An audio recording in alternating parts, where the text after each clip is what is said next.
Este é mais um momento para explicação da palavra de Deus. O texto base para a nossa reflexão está na carta de Paulo aos Romanos, capítulo 12. O tema central que consideramos para esse capítulo, as virtudes para transformação de vida. As virtudes para transformação de vida. Paulo começa esse capítulo 12 dizendo: rogo-vos, pois, irmãos, pelas misericórdias de Deus, que apresenteis o vosso corpo por sacrifício vivo, santo e agradável a Deus, que é o vosso culto racional. Por que Paulo está falando, apresenteis o vosso corpo por sacrifício vivo? O nosso corpo, ele tem partes. Nós temos mãos, temos perna, temos braço, nariz, olho, ouvido. E quando nós não conhecemos a verdade, quando nós andamos fazendo a vontade da carne, essas partes do corpo, elas servem de instrumento para fazer obras que não agradam ao Senhor. Mas quando ele diz, pelas misericórdias de Deus, apresentei o vosso corpo por sacrifício vivo, é que as partes do corpo agora, elas façam aquilo que agradam a Deus. A sua língua fale coisas boas, que elas não falem maledicência, não falem mal dos outros. A língua é veneno mortífero. Que os nossos ouvidos escutem coisas boas, que os nossos olhos só vejam coisas boas, que as nossas pernas elas estejam no lugar onde Deus se agrada. Antes estava no lugar que não agradava a Deus. Então é isso que Paulo quer dizer, irmãos. Pela misericórdia de Deus, que apresenteis o vosso corpo, ou seja, as partes do nosso corpo, sejam todas para agradar o nosso Deus. Que as nossas mãos, as nossas pernas, os nossos ouvidos, a nossa língua, nossos olhos, tudo isso seja para agradar o nosso Deus. Tem coisa mais saudável, meu irmão, do que você usar a sua boca para louvar o Senhor, para cantar louvores para o Senhor, orar ao Senhor. Mas quando nós não conhecíamos a verdade, isso era levado para coisas que não agradavam a Deus. Mas ele fala também que é o vosso culto racional. O que é que ele quer dizer com esse culto racional, meu irmão?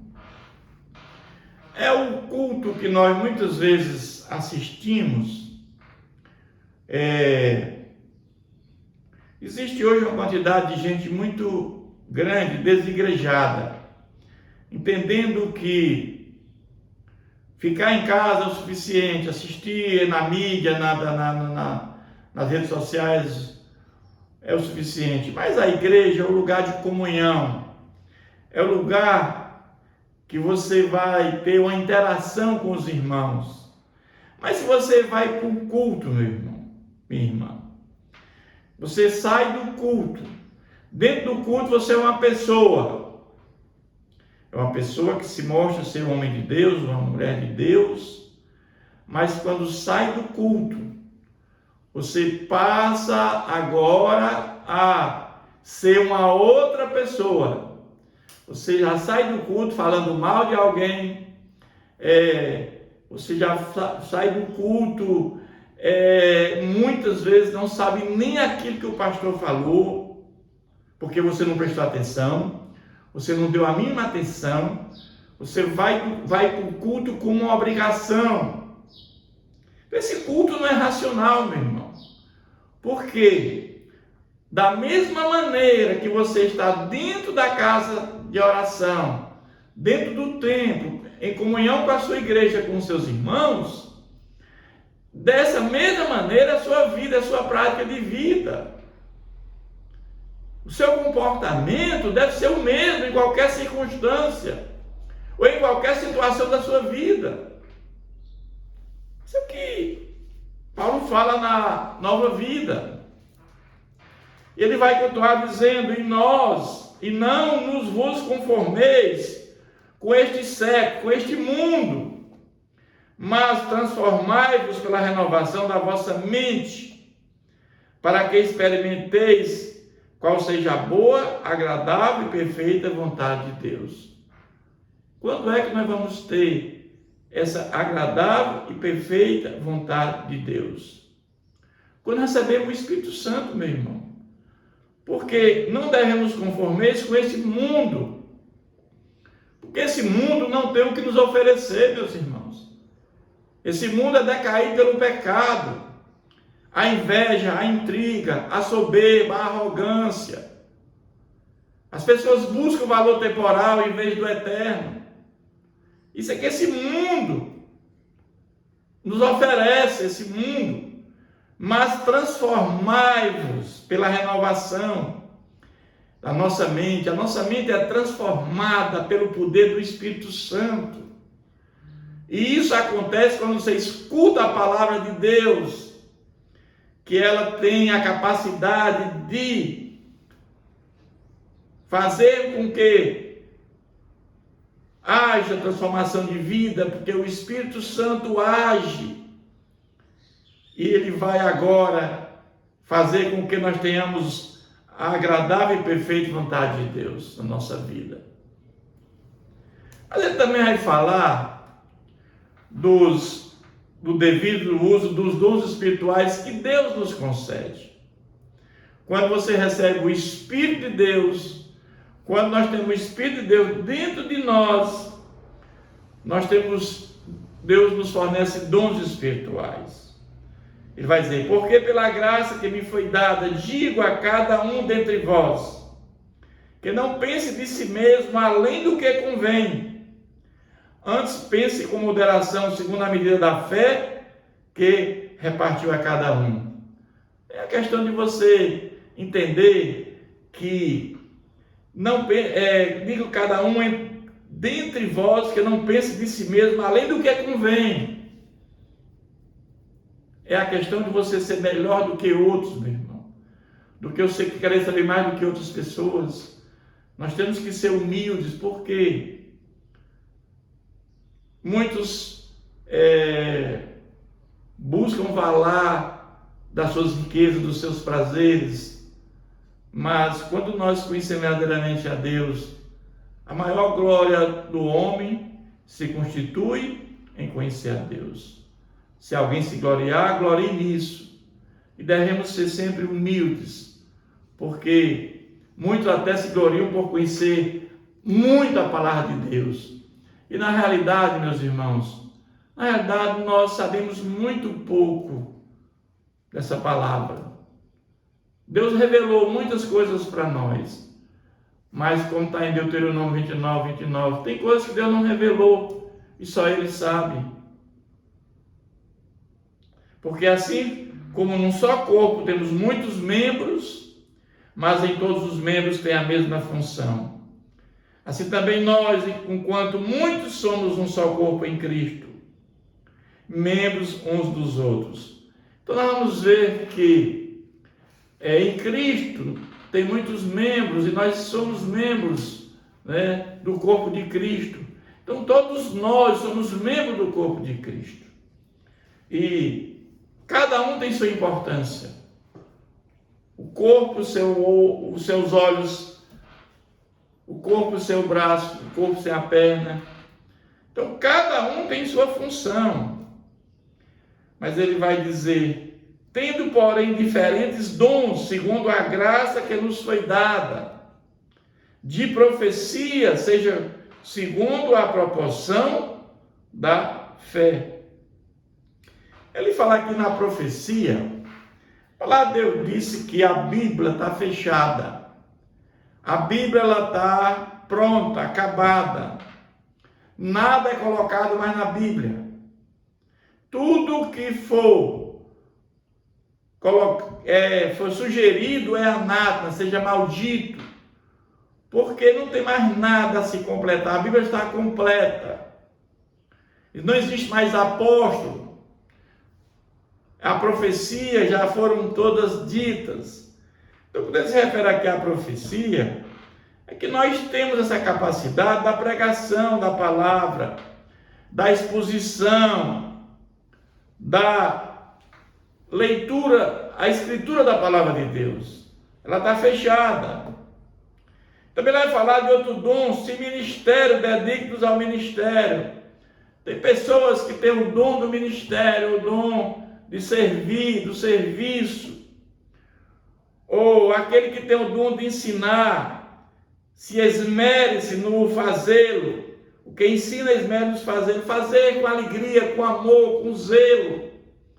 Estudar. Quando nós estudamos a palavra de Deus, meus irmãos, nós cada vez mais que estudamos e ensinamos, nós estamos aprendendo.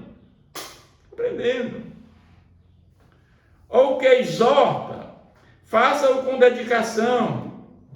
A exortação é uma coisa muito difícil, porque muitos entendem que a exortação a pessoa fica chateada porque foi exortada. Mas muitas vezes, meus irmãos, vamos entender que a exortação é uma palavra de muitas vezes de encorajamento. Quantas vezes uma pessoa está com a saúde debilitada, passando por uma dificuldade financeira, passando por um problema pessoal, um problema familiar. E a exortação é nesse sentido de você encorajar a pessoa a enfrentar essas dificuldades, colocando a fé em Jesus. Esse é o sentido aqui, Paulo fala dessa exortação. Faça com dedicação, com amor, com zelo. Mas também ele diz o que contribui? Contribui com liberalidade. E aqui tem a questão, meus irmãos, de contribuir com liberalidade. Aqueles que têm uma condição financeira, que usem o dinheiro para a obra do Senhor. Sejam generosos. É isso que ele está falando aqui. Você não tenha amor ao dinheiro, porque o amor ao dinheiro é a raiz de todos os males. Mas se você pode ajudar o irmão necessitado, ajude. Mas ajude de forma com liberalidade, sem tristeza, mas com alegria, com amor. Muitas pessoas estão com necessidade muito forte. E você vê tudo isso e não faz nada. Deus não se agrada, isso é pecado. Quando você tem e não faz, você está pecando. O que preside com diligência?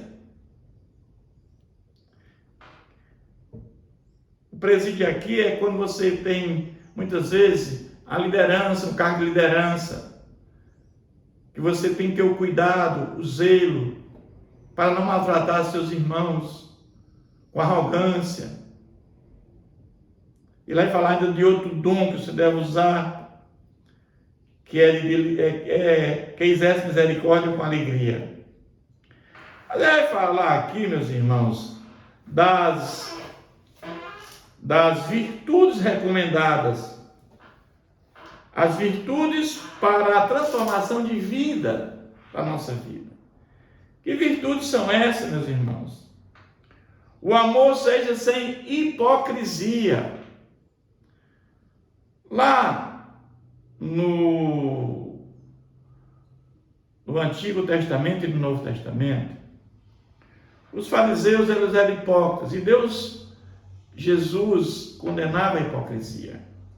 Hipocrisia é uma pessoa que ele é como se fosse um teatro. Ela diz uma coisa quando ela pensa diferente. Ela passa a impressão que ela é uma pessoa quando ela é outra. Então, meus irmãos, que o amor seja sincero. Você diga a verdade às pessoas. Porque Deus abomina a hipocrisia. Detestai o mal, apegoando-vos ao bem. Então, o mal, nós sabemos que ele traz consequências desastrosas para todos nós. Mas devemos apregoar-vos o bem, porque o bem traz felicidade, o bem traz coisas boas para cada um de nós. Amai-vos cordialmente uns aos outros com amor fraternal. Esse aqui é um momento também um pouco complexo, porque quando Paulo fala que nós devemos amar cordialmente uns aos outros com amor fraternal, com amor familiar, se você, a sua família, seus pais, seus irmãos, seus parentes, eles fazem alguma coisa com você, você ama, você perdoa, porque é sua família. Mas também Paulo está dizendo que você é da mesma coisa. Você deve amar aos outros, e aqui aos outros são todos que estão ao nosso redor. Não são só os irmãos de Cristo, não, são todos. Ele diz assim, uns aos outros. Então devemos amar todos, da mesma maneira que nós amamos os nossos irmãos fraternos, os parentes, devemos ter esse amor também pelos outros. Como é difícil, meu irmão. Preferindo-vos em honra uns aos outros. No zelo, não sejais remissos. Sede fervorosos do Espírito, servindo ao Senhor. No zelo, não sejais... tem pessoas que são muito lerdas, são muito... para fazer a obra do Senhor, tem muito grande dificuldade. Mas ele diz, sejam fervorosos de espírito servindo ao Senhor. Você já viu pessoas, meus irmãos, que trabalham o dia inteiro, aí quando chega a noite, ela diz, eu não vou ao culto porque eu estou cansada. Eu não vou ao culto porque eu tenho outros afazeres. Então ele posterga sempre a obra do Senhor em detrimento ao valor temporal. Então a palavra de Deus diz que buscai em primeiro lugar o reino de Deus e a sua justiça, e as demais coisas serão acrescentadas. Mas hoje é o inverso. As pessoas buscam em primeiro lugar, o valor temporal, e o valor eterno é quando ela pode. Ela não dá a menor importância. Só, meus irmãos, que nossa vida aqui é como um sopro, uma passagem. E nós, a qualquer momento, podemos partir. Mas a outra é eterna. Então, se a outra é eterna, nós devemos dedicar mais tempo ao valor eterno do que ao valor temporal. Mas como as pessoas não creem que haja céu e haja inferno, acham que os prazeres mundanos, o céu é aqui, ou que o inferno é aqui, e a vida continua dessa maneira. Então, regozijai-vos na esperança, sede pacientes na tribulação, na oração perseverantes. Todos nós temos tribulações, meu irmão. Alguns problemas de saúde, financeiro, o familiar. Que nós sejamos pacientes nesses momentos, Colocar nas mãos do Senhor. Na oração, perseverantes. Não devemos deixar de orar, meu irmão. Ter um plano sistemático de oração, um plano de oração em todos os momentos da nossa vida, orar sem cessar. A oração é o caminho mais curto para nós chegarmos até Deus. Ele agora diz assim, compartilhar as necessidades dos santos, praticar a hospitalidade. Compartilhar a necessidade é a questão da generosidade. Aquele que ama é generoso, aquele que ama, ele tem amor ao próximo. Aquele que tem condição financeira, ele reparte o pão com o próximo, para aquele que tem fome. E ele também fala da questão da praticar a hospitalidade. Na época de Paulo, não tinha naquela época onde eles se alojarem, eles não tinham hotéis, não tinham locais apropriados, as pessoas eram hospitaleiras. Com esse mundo hoje, que não conhecemos as pessoas, a dificuldade é maior, né? De você, é a hospitalidade, mas é amor ao desconhecido. Muitas tragédias aconteceram, mas a Bíblia manda que você seja hospitaleiro. Abençoai aos que vos perseguem e abençoai e não amaldiçoeis. Então, tudo isso são virtudes que nós temos para transformação de vida. São virtudes que Paulo fala para que tenhamos uma vida, né, transformada. Abençoai os que vos perseguem e abençoai e não amaldiçoeis. Alegrai-vos com que se alegrem e chorai com os que choram. É mais comum você chorar com os que choram do que se alegrar com os que se alegram, né? Mas devemos se alegrar com a alegria do nosso próximo, com a felicidade do nosso próximo. Tende o mesmo sentimento uns para com os outros. Em lugar de seres orgulhosos, condescendei com o que é humilde. Não sejais sábios aos vossos próprios olhos. Ele vai dizer agora: não torneis a ninguém mal por mal. É muito comum você pagar o mal com o mal, dar o troco. Mas ele diz: esforçai-vos por fazer o bem perante todos os homens. Quando eu vejo o que fizeram com José, os seus irmãos fizeram com José, venderam José passou por um momento muito difícil. José poderia ter sido morto naquele local, mas José, quando Deus colocou a mão, José perdoa todos os seus irmãos. Quando aqueles amigos de Jó diz que Jó está passando por tudo aquilo, porque Jó pecou, porque não tinha como Deus fazer aquilo com Jó se ele não tivesse pecado. Jó disse: não, eu sou um homem que sirva a Deus. Mas eles, na realidade, eles se esforçaram para fazer o bem perante os homens. Se possível, quando depender de vós, tende paz com todos os homens. Não viver em contenda com os irmãos, procurar viver em paz e harmonia com os irmãos. Então, esses são exemplos que Paulo fala, são virtudes para a transformação na nossa vida. Não vos vingueis a vós mesmos, amados, mas dai lugar à ira, porque está escrito: a mim pertence a vingança, que retribuirei do Senhor. A vingança pertence a Deus, meus irmãos. Somente Deus pode fazer a vingança. Não pertence ao homem.